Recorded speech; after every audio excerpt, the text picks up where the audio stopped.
Halo, Assalamualaikum. Selamat siang Bu Chandra. Saya Kusinta Giarti akan mencoba menjelaskan tentang tugas 2 dengan 2 soal. Yang pertama, menurut Anda, apa strategi, metode, media pembelajaran yang bisa digunakan untuk menstimulasi murid seperti Arsen di kelas atau murid dengan gangguan bahasa ekspresif atau belum mampu berkomunikasi dua arah? Baik, sebelum saya menjelaskan strategi, metode, atau media pembelajaran tersebut, saya ingin bercerita bahwa di kelas saya usia 4-5 tahun, baik kelompok A, jadi saya memiliki anak yang seperti Arsen. Anak ini di awal masuk sekolah, 2 bulan pertama awal masuk sekolah, tidak mau membaur dengan teman, tidak mau berkomunikasi dengan teman atau dengan bu guru. Kemudian masuk kelas itu harus dengan mama.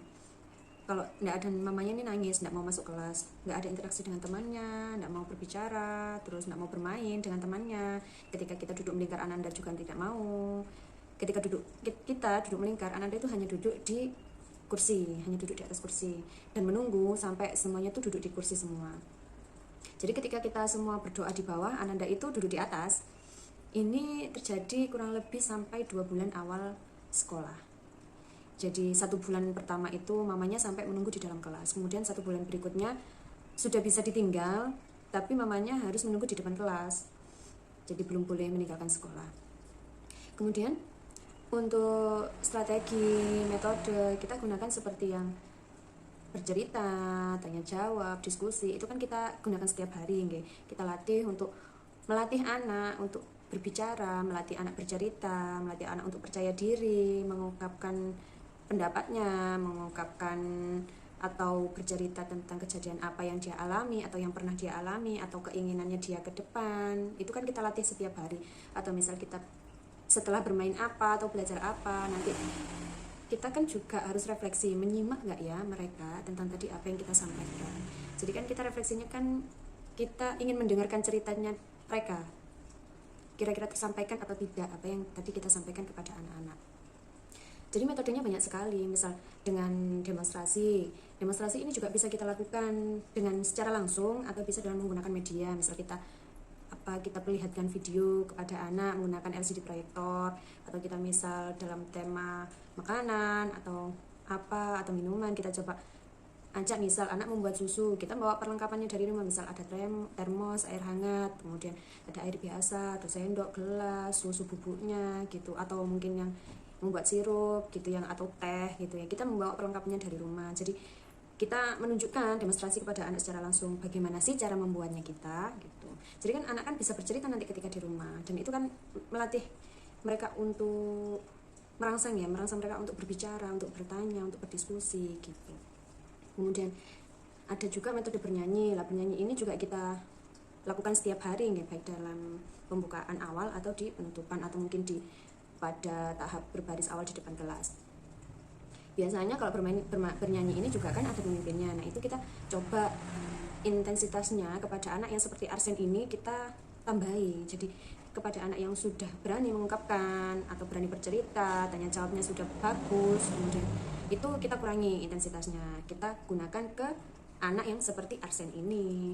Jadi kita merangsang anak tersebut untuk berani berbicara, mengungkapkan sesuatu, atau memimpin temannya dalam bernyanyi atau berdoa. Jadi kan di awal dan menutup kegiatan kan kita ada berdoa bersama, dan itu kan ada pemimpinnya.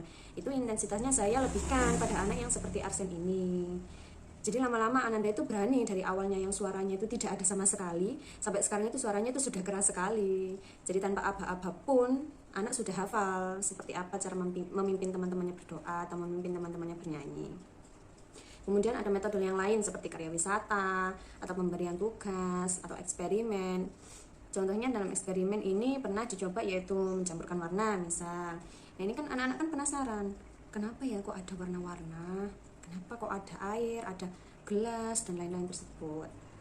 Kemudian terakhir itu metode bermain peran. Nah, bermain peran ini juga anak-anak sangat senang sekali karena mereka itu bisa memilih peran sesuai dengan keinginan mereka sendiri. Jadi tanpa kita paksakan, kita tawarkan mereka ingin bermain apa, dengan tema apa, dan ingin menjadi apa atau siapa, itu semuanya tergantung anak sendiri. Jadi pasti anak-anak itu berani mengungkapkan, oh bu guru saya mau jadi ini, bu guru saya mau jadi ini gitu. Kemudian yang paling asik itu di metode bercerita ya kalau menurut saya, untuk merangsang anak seperti Arsen ini.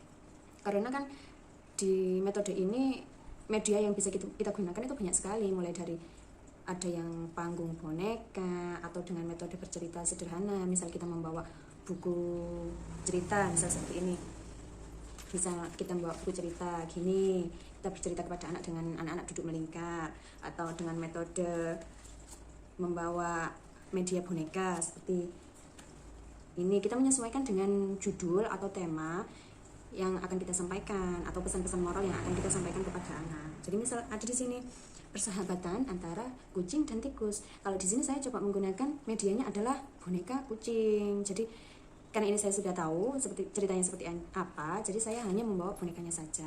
Nah kira-kira, wah Bu Guru bawa boneka apa ini ya? Kira-kira Bu Guru mau ngapain ya? Pasti anak-anak itu, wah bercerita, Bu Guru bercerita gitu pasti. Jadi anak-anak itu sudah tahu ketika kita membawa media apa, mereka pasti akan mengira-ngira apa ya yang akan kita lakukan hari ini. Ini adalah salah satu contoh kita bercerita menggunakan media boneka. Kemudian ada juga yang medianya boneka jari atau boneka tangan. Ini biasanya boneka jari yang saya gunakan. Jadi anak-anak itu suka ketika hanya tangannya saja yang bergerak gini.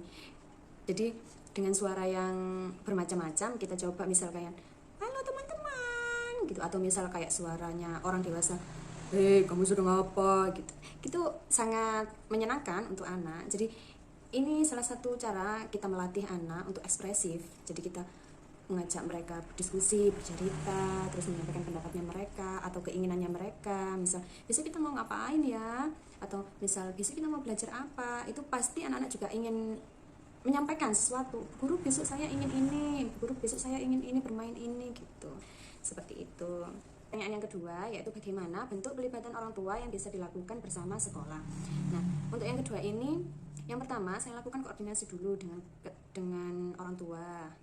Jadi kita harus tahu bagaimana perkembangan Ananda di rumah dan di sekolah. Kemudian kita sampaikan kelebihan kekurangan Ananda kalau di sekolah seperti apa. Kita juga validasi kemampuan Ananda di rumah, kelebihan Ananda di rumah itu seperti apa juga. Sehingga tidak ada nanti kita dengan orang tua wali murid itu misalnya miskomunikasi itu tidak ada.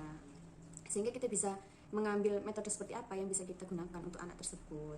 Jadi misal kalau Bu Guru di sekolah itu selalu merangsang anak atau melatih anak untuk percaya diri, berani menyampaikan pendapatnya. Jadi dengan bertanya atau mengajak anak tersebut berinteraksi, terutama yang anak yang seperti Arsen ini kan kita harus lebih intensif atau harus lebih fokus ke anak tersebut.